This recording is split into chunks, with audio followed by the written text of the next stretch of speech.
Okay, thank you. Good afternoon.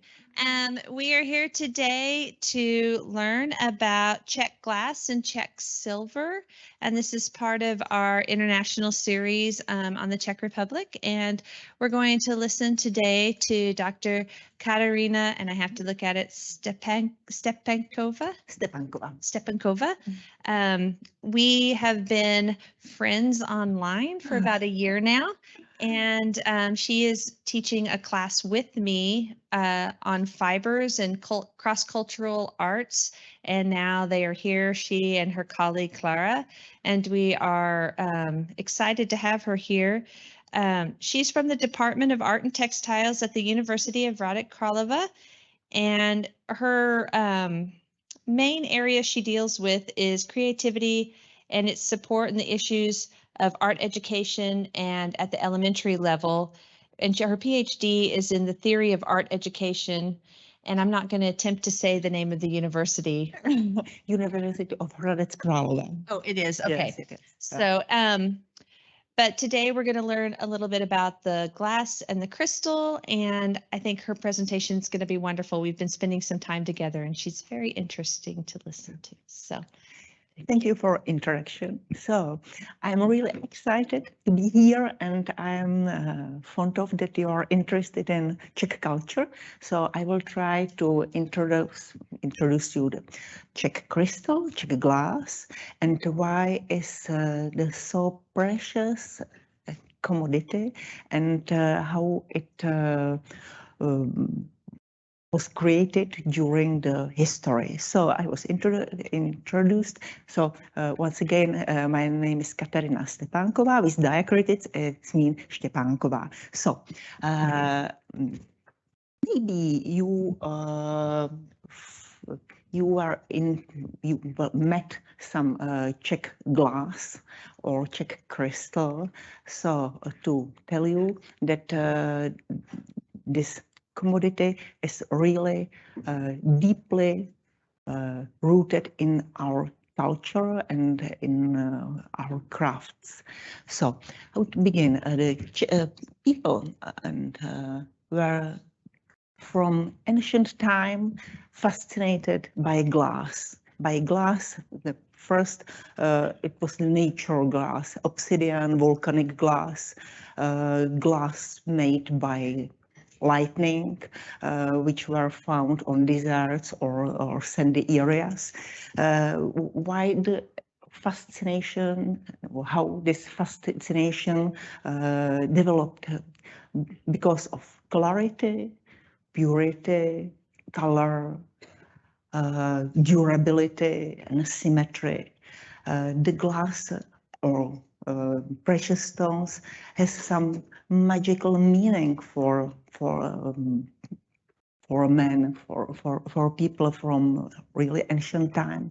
If we can look back to the history, the first glass was excavated in a Middle East, in Mesopotamia and Syria, and it's dated to 8,000 years before Christ.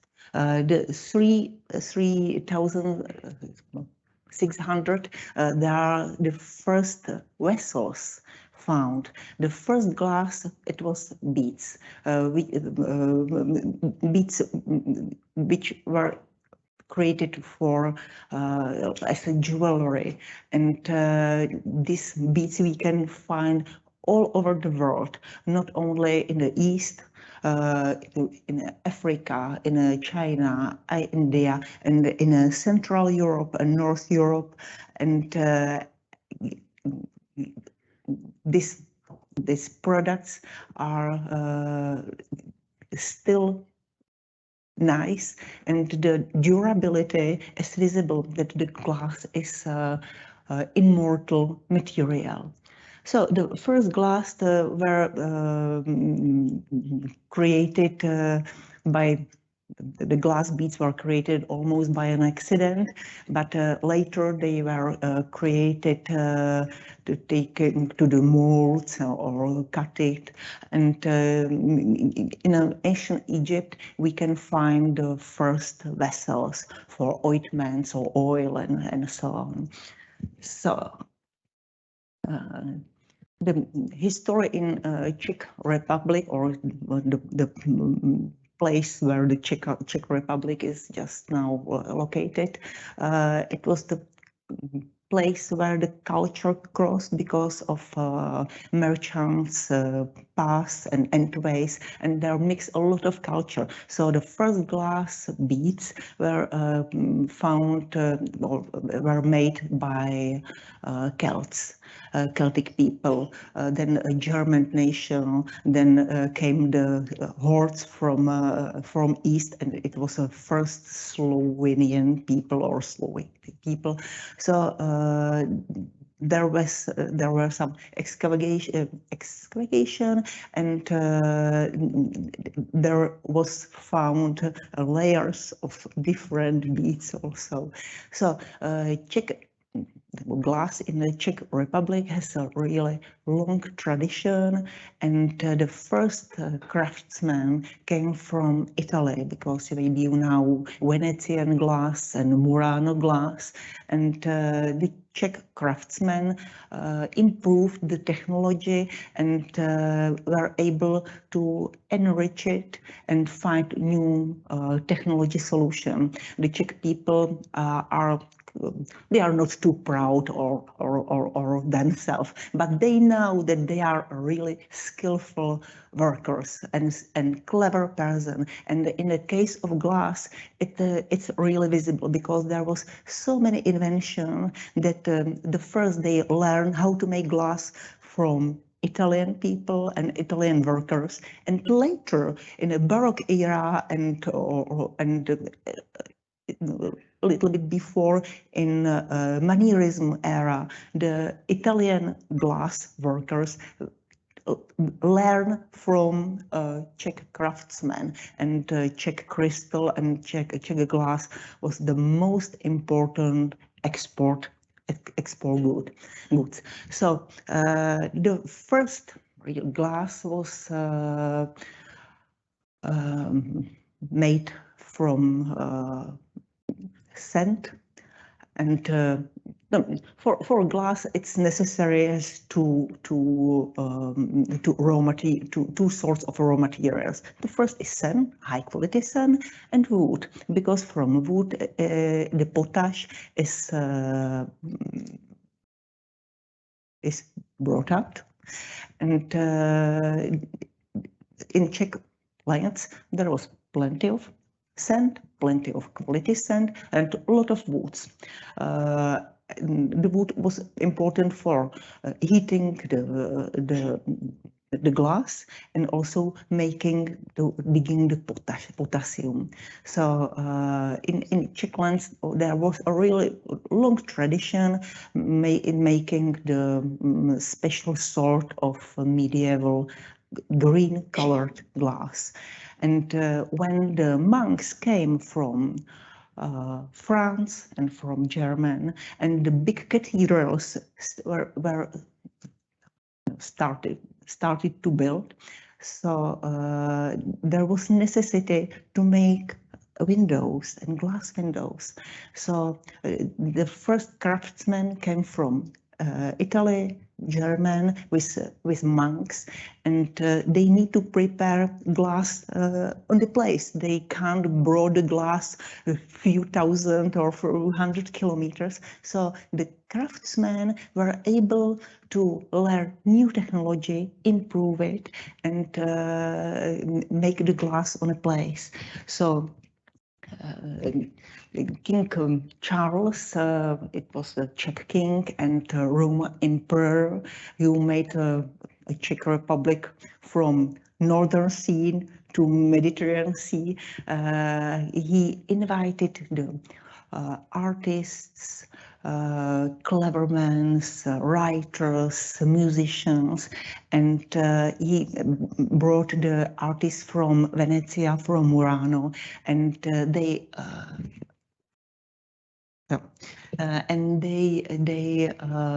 made some mosaic. It's a big mosaic on San Wenceslav Cathedral.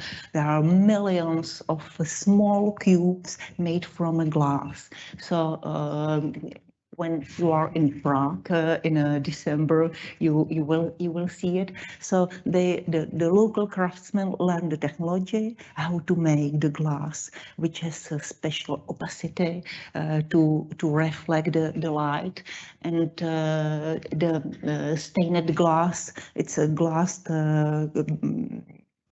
framed by LED frames, and this is the medieval stained glass from the St. Wenceslav Cathedral.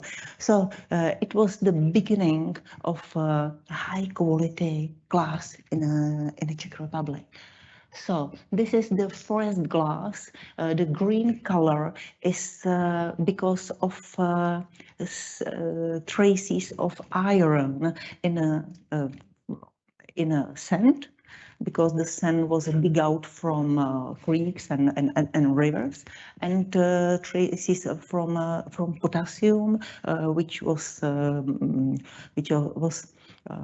dig out from, no, not dig out, the source was the ash of the wood. So this is the forest glass which was produced in a middle, in central or Western Europe. This type of glass was bloom glass. These goblets are decorated by some bottoms of glass, and it has a big it was very famous on a royal or aristocratic level, or between these people, because glass was every time was a very precious commodity, very expensive, and your social status was made by the ownership of glass windows, glass mirrors, and glass goblets, and so on. So this glass was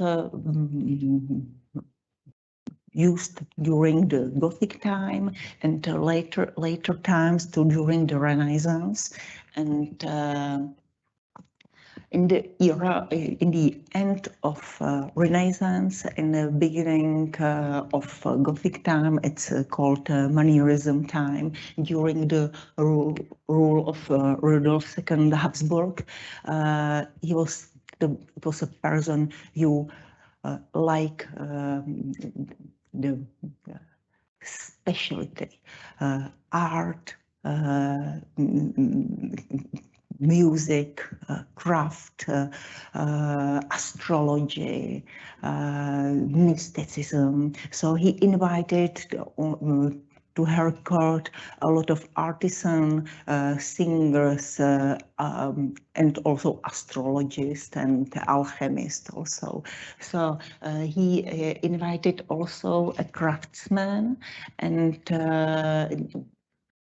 Caspar Lehmann, he was a very skillful worker. Originally, he can cut the stones and make some, what is the name? Glyptics, and the carving to precious stones, and cut diamonds also. And he used this technology for cutting diamonds and precious stone to cut the glass.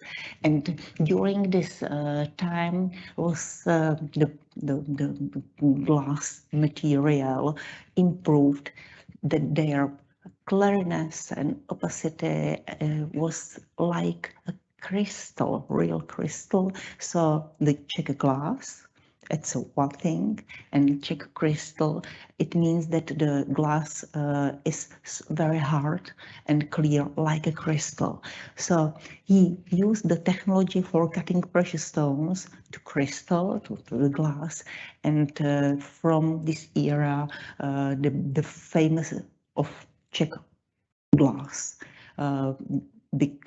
became start to growing up, and you can see this is the medieval, the ancient part.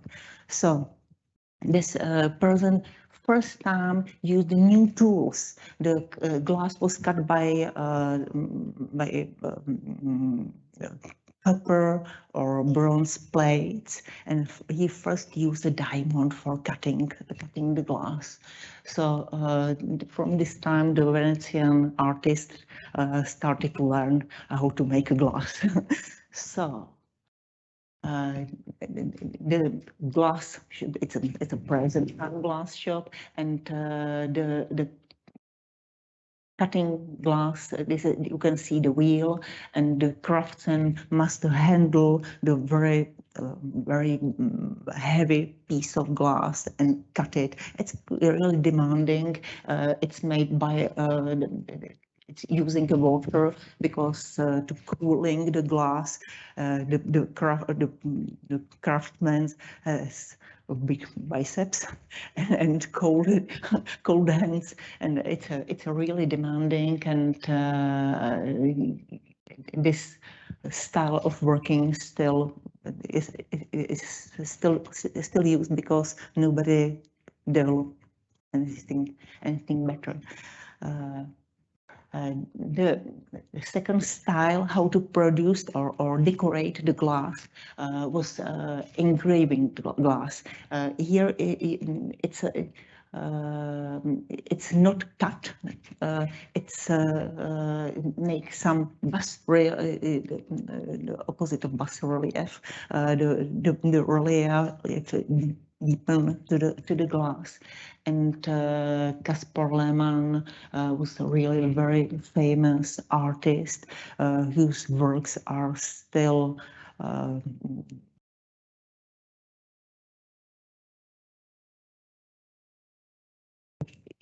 in Christie's or some antiques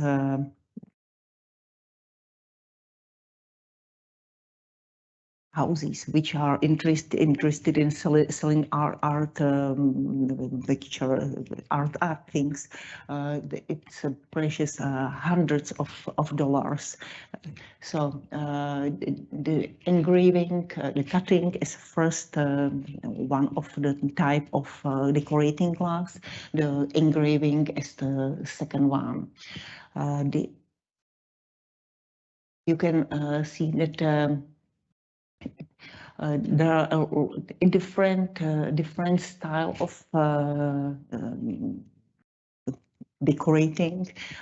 During the Mannerism, there was developed layered glass that you have the quart for crystal, the clear one, and over it is laid the layer of usually red one, because the red color was made by adding a copper in a glass. And if you put the ferrum, the glass is green. If you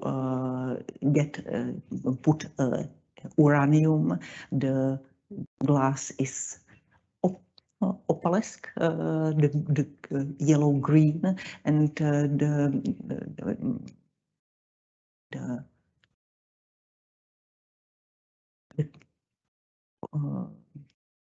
jak se řekne not iron, no, so from, if you see the periodic table, the copper, ferrum, and the lead, and other yes, it caused the the glass is colored. So the red layer is fused on a glass, and by the tools you can dig to the white one. So, and a little bit smaller tool. It's used the kind of diamond tools also. So it's a similar work, but more demanding for your eyes. In the Baroque era, the glass became spread of around Europe, and all the royal courts you can find the Czech glass. It should be timber, goblets, mirrors, but in the Baroque era it became the chandeliers, very precious. In Venezia, they were produced also mirrors and chandeliers, but the Czech chandeliers were really famous.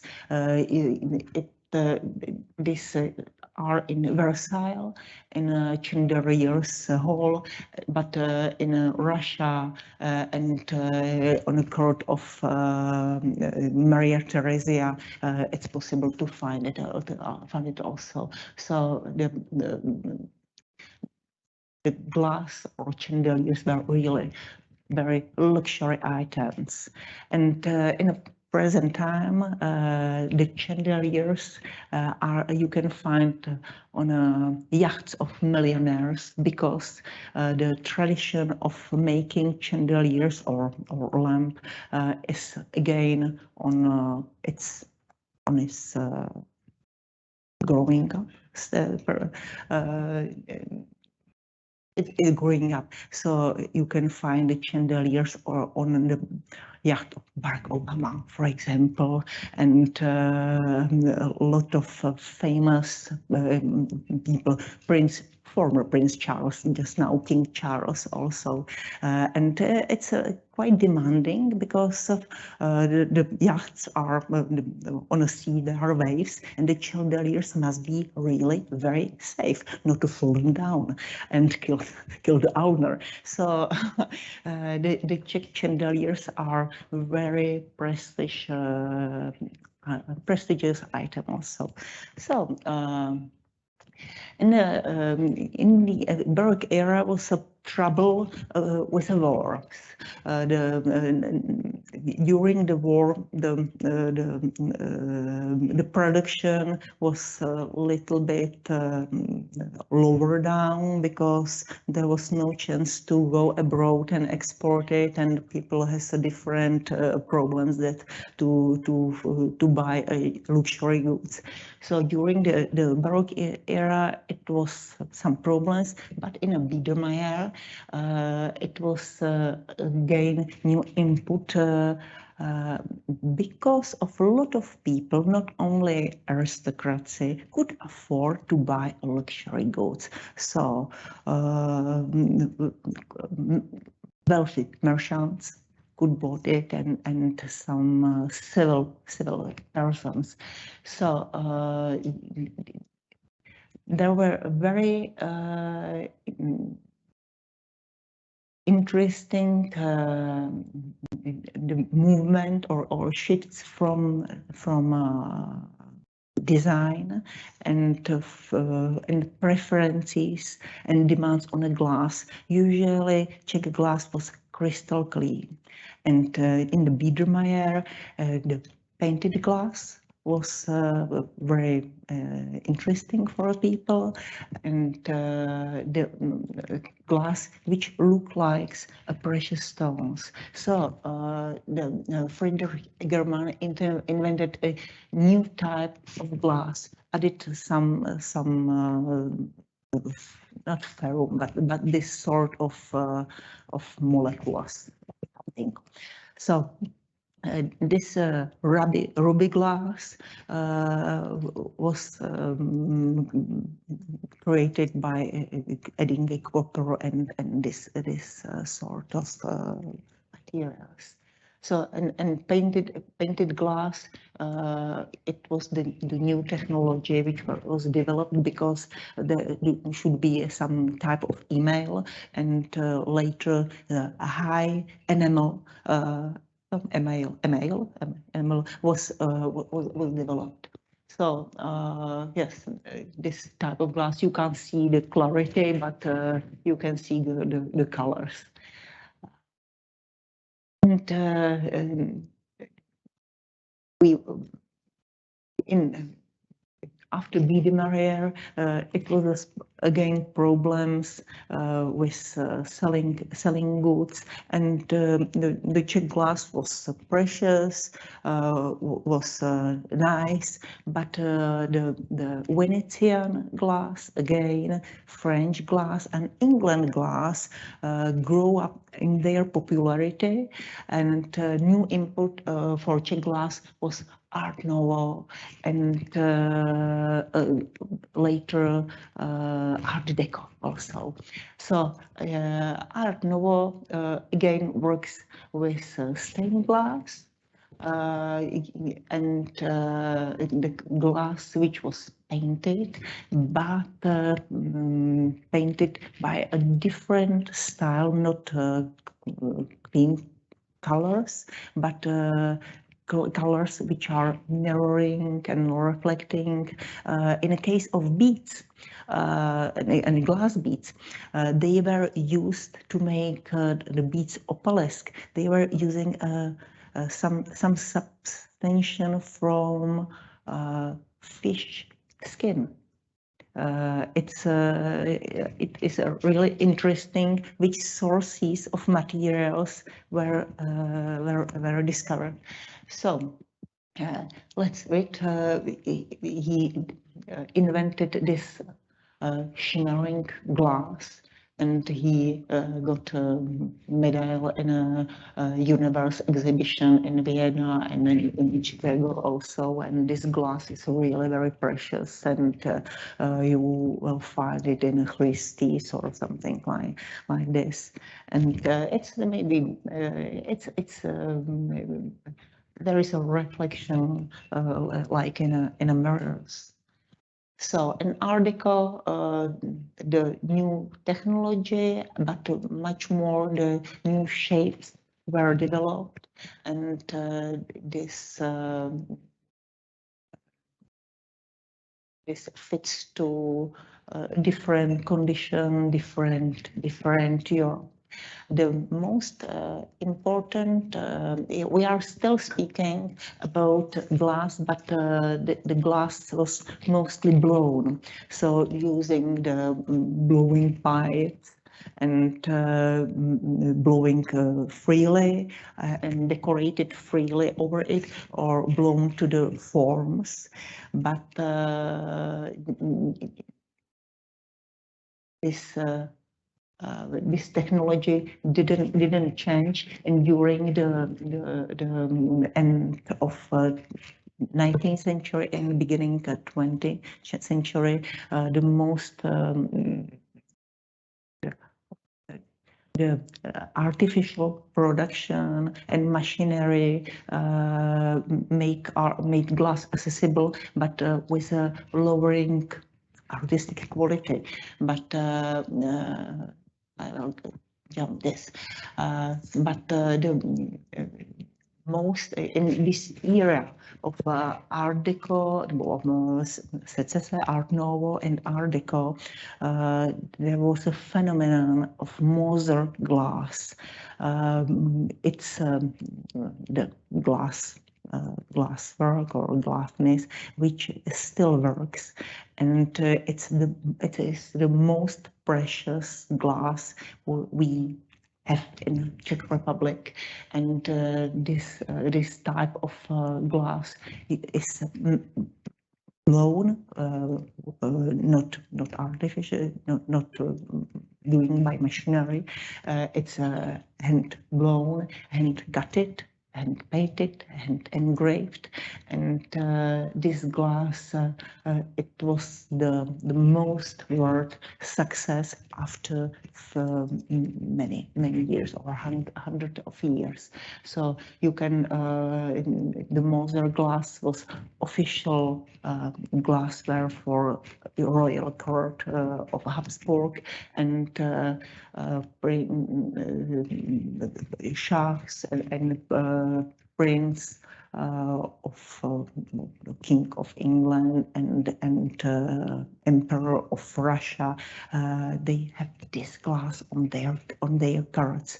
So this is the modern Moser. We spoke about the clarity and the clear color of glassware, but during the Art Deco and Art Nouveau, they developed the new technologies how to add the colors, and just now the colors, the colorful or colored glass is the very precious article, art article. So you can see it here. So we just till now we spoke about history of glass. The glass was very precious commodity, and till the Second World War, it was owned by person. It was personally ownership. After the Second World War, was national. All this stuff, everything wealthy was nationalized. So the Czech tradition continued, but it was just craftsmanship. A lot of skillful artists had to go to the exile to the Western Europe, and new input for Czech art and Czech glass was the times after the Velvet Revolution in 1989. So the new workshop and glass misses were established. But during the communism era, there was two persons, it was a couple, who established the new style, a new type of producing the glass artworks. The drinking ware, it was one commodity, chandeliers and mirrors, but they started work with fused plastic. The glass sculptures. So the name was Stanislav Nevensky and Jaroslava Brichtova. This couple fused glass into the molds. It's very ancient techniques, but they developed it or refined it again and rediscovered it and improved it, and they were able to make a really big glass installation, big sculptures. And in Montreal in 1968 there was a world success because the people were fascinated how glass can look like. So this realization, like big, really very huge. What is the problem with this sort of sculptures? The glass must be cooled slowly, not to crack and corrupt it.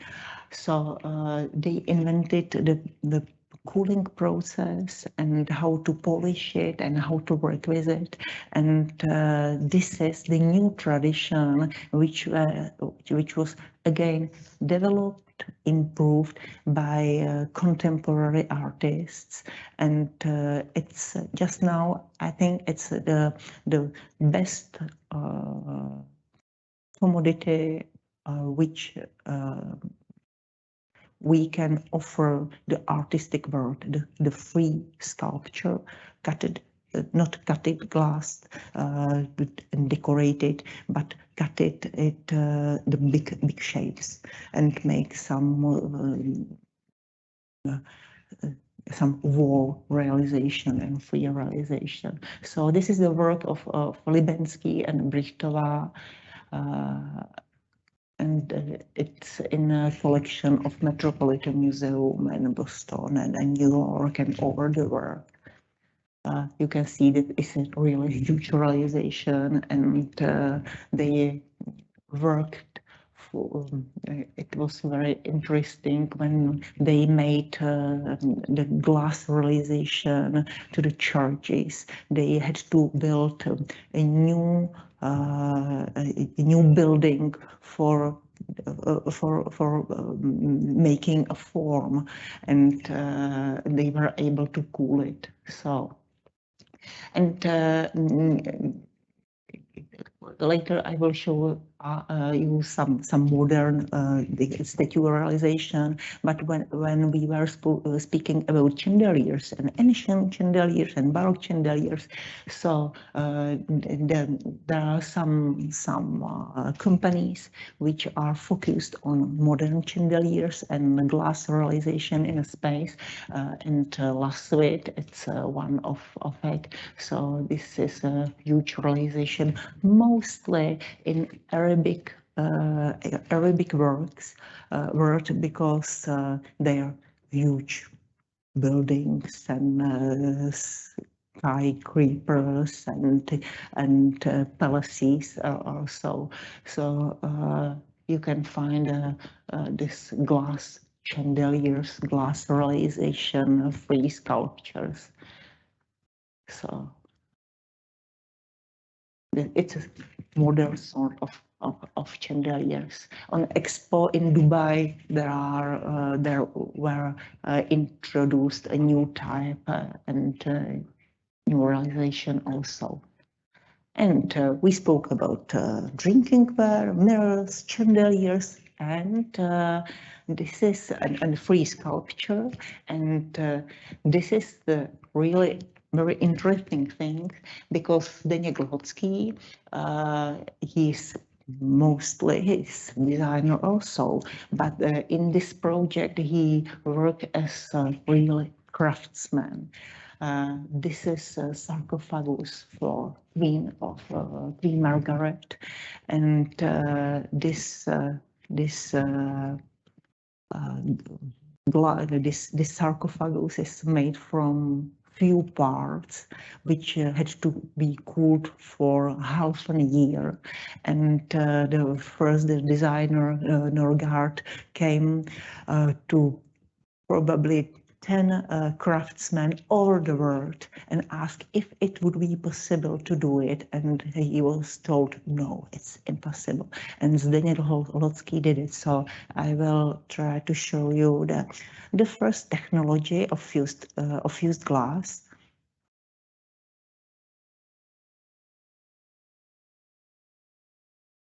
So the glass sticks are layered to the form, then heating up, the glass is melting, and it's interesting that to be the glass still clear, there can't be any bubbles of air or oxygen. So it's really very demanding, and there is a polishing, so you can see the inner part where must be some relief of this statue. And this sarcophagus, yes, you can see it here. So this sarcophagus is just awaiting for 80 years old Margaret. So, but it's interesting that her husband, he died. He was a little bit offended that he is still a prince, not a queen husband, not a royal or king husband that he dismissed to lay just behind her wife, and she will be alone there. So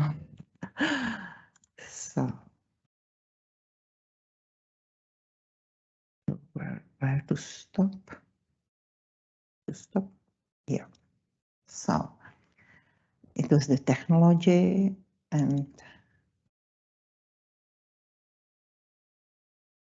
it's the sounds in this video doesn't work, so it will be without sound.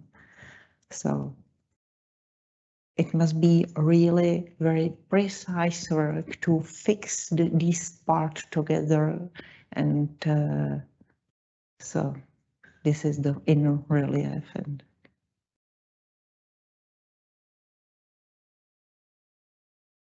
so the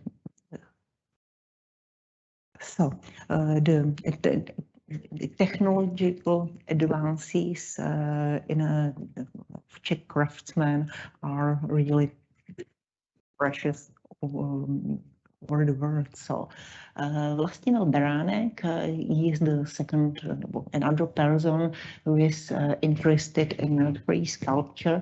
This sculpture is Venus, and it weight it's the heaviest cutted and polished statue, glass statue in the world. It has quarter of ton, this object. So he's interested in a free plastic, and in an expo in Dubai, he introduced glass reef, because the expo was about sustainability. So they produced a glass reef, because the reefs, it doesn't corrupt over maybe 8,000 years, and it still be there. And they fuse the sculptures into the sea and let it under the water to be a basement for the new life and new corals also. So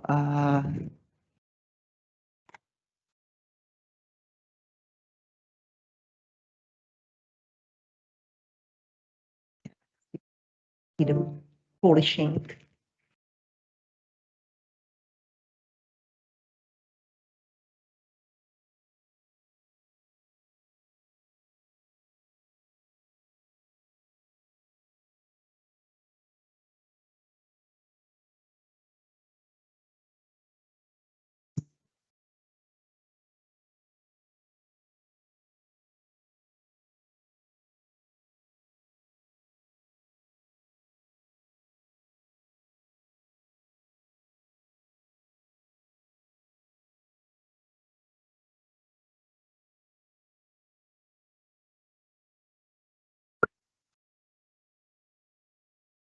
And I don't know if it will work, if this coral reef or not.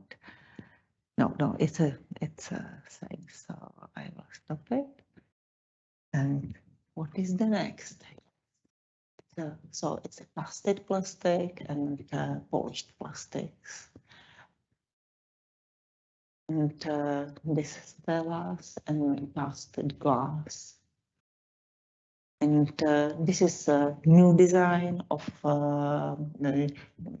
Moser, which was shown before, not just plain clear glass, but cutted glass. So the tradition is still alive.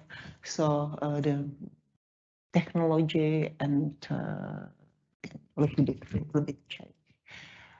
So that's all. Thank you very much for your attention.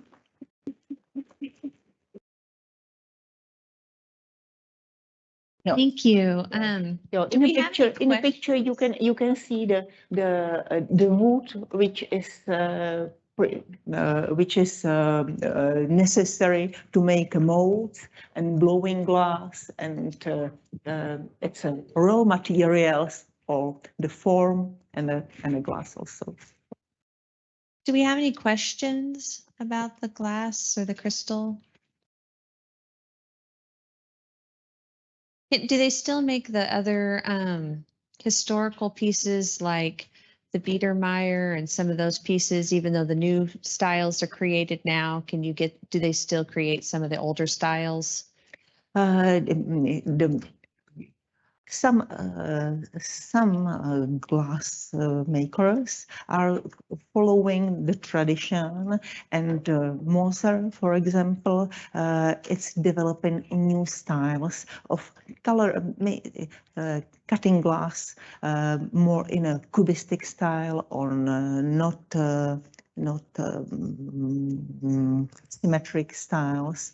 And the quality of glass is the most important, because if you can see directly the raw materials, is really precious glass. But in this time, thanks to the Putin and the problems in Ukraine, there is a shortage of gas, and during this half year, a lot of glass works were closed because of the heating is very important, and you have to heat the glass over the night, 24 hours during the week. And for example, in northern Czech, Harachov, it's a very ancient glasswork. It was last week. It was closed. So the new, I think the improvements is in the design and new styles, and the plastic and outdoor and indoor in a free space realizations, but and the chandeliers to the yachts. But it's the glass has a lot of there is a lot of possibilities how to shape it, because it's half liquid, and you can find other new styles. I just introduced a few which follows the traditional brands, but in a Prague you can see a lot of shops presenting modeled glass. The different versatile. Yes. Versatility. Are there any other questions? Anybody? Yes.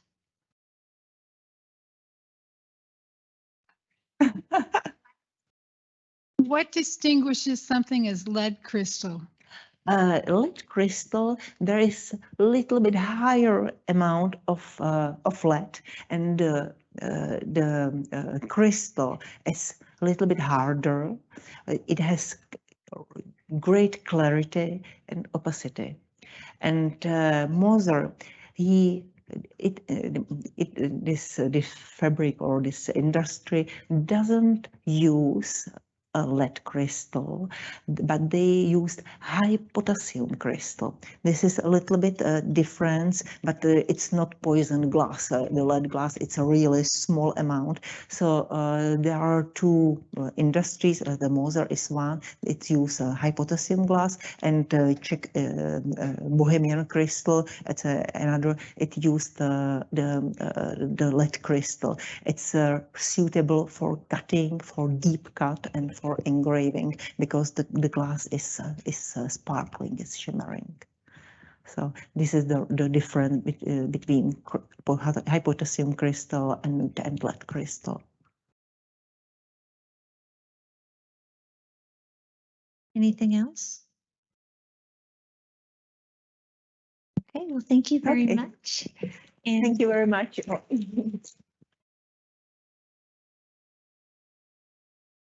I think that's all. If you are in one of my classes, remember to sign in the back. And I think that's all we have then. Thank you very much.